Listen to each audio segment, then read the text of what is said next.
السلام عليكم ورحمة الله تعالى وبركاته. مرحبا بكم في قناة نجاة إسراء. عويشة المباركة، الله يدخل عليكم بالصحة والسلامة باش ما تمنيتو. اليوم غادي نحضر معكم سلو بمكونات صحية. غادي نحضر معكم على مراحل، هانتوما معايا.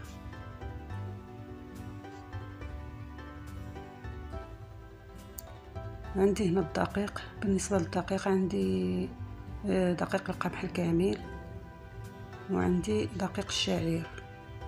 غادي ندوز نحمرهم ونتلاقاو مع باقي المكونات.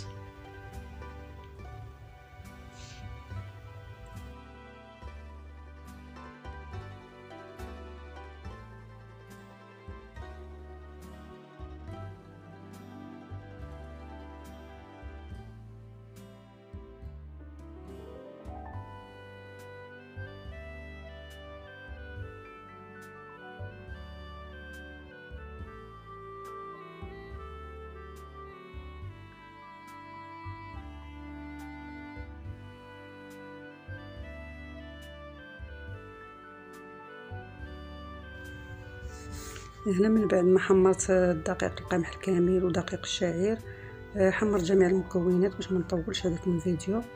بالنسبه للمكونات عندي 2 كيلو، عندي كيلو ديال دقيق القمح ودقيق الشعير كيلو، وعندي كيلو ديال اللوز، نص كيلو ديال الصوجه، حبه حلاوه والنافع، وعندي ربعه ديال زرعه الكتان، ونص كيلو ديال الإيلان، وعندي 2 كيلو ديال الزنجلان، وهانتوما وعندي مسكه الحره والكوزه.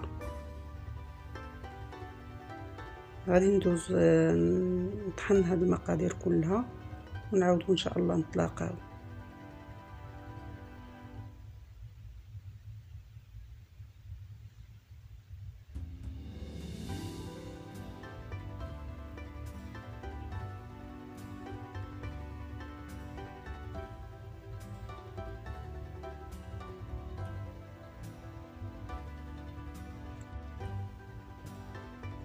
من بعد ما طحنت المكونات كلها كما تشوفوا،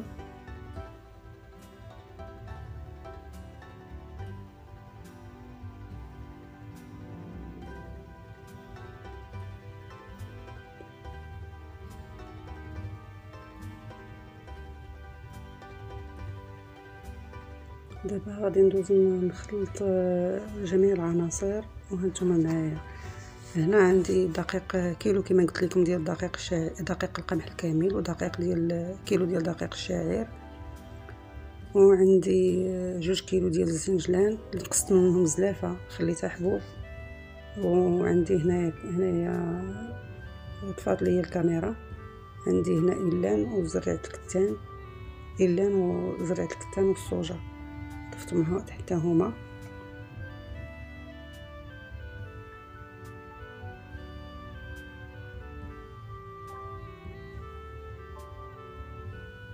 هنا عندي اللوز،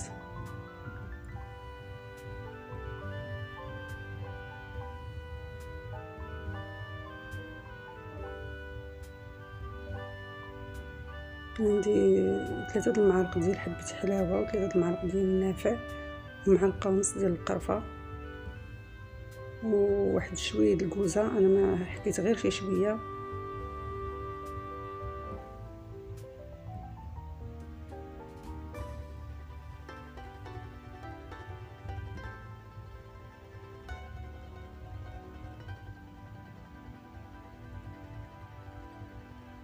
يعني غير شويه، ما درتش بزاف، واللي تتعجبو يزيد اكثر.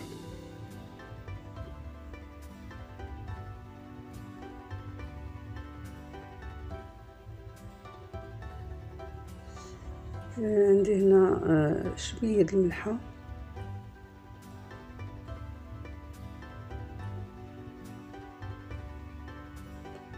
والمسكه الحره اللي دقيتها مع شويه ديال مع واحد المعلقه السنيده.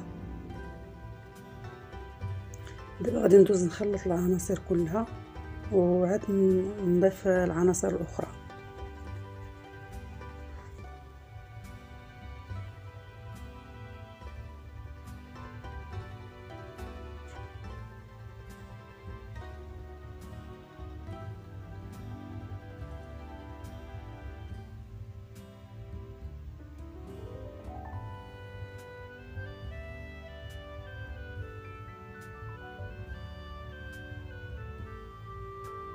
دابا غادي نضيف الزلافه ديال الزنجلان اللي محمر، وغادي نضيف اللوز اللي مهرمش، وغادي نخلط عاوتاني العناصر كلها. ومن بعد غادي نضيف المكونات الاخرى اللي فيها زلافه ديال العسل الحر. اللي بغى يدير السكر يديرو، انا درت زلافه ديال العسل. وعلى فكره هاد الزلافه جابتو في الحلاوه هي هذيك، هاد المقادير ما حلو ما مسوس. وبالنسبه للزيت غادي نضيف هاد الزلافه ونعاود من بعد نزيد.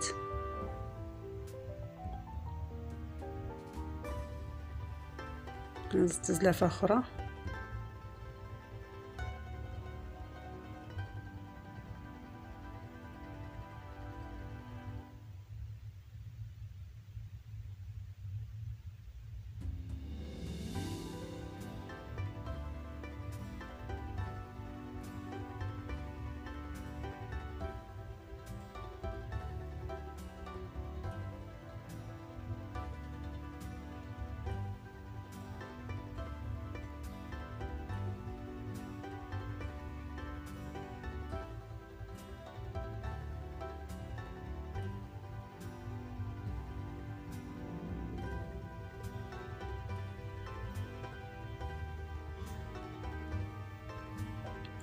بالنسبه للزيت هنا درت انا 2 زلافات، اللي بغى يزيد اكثر يزيد.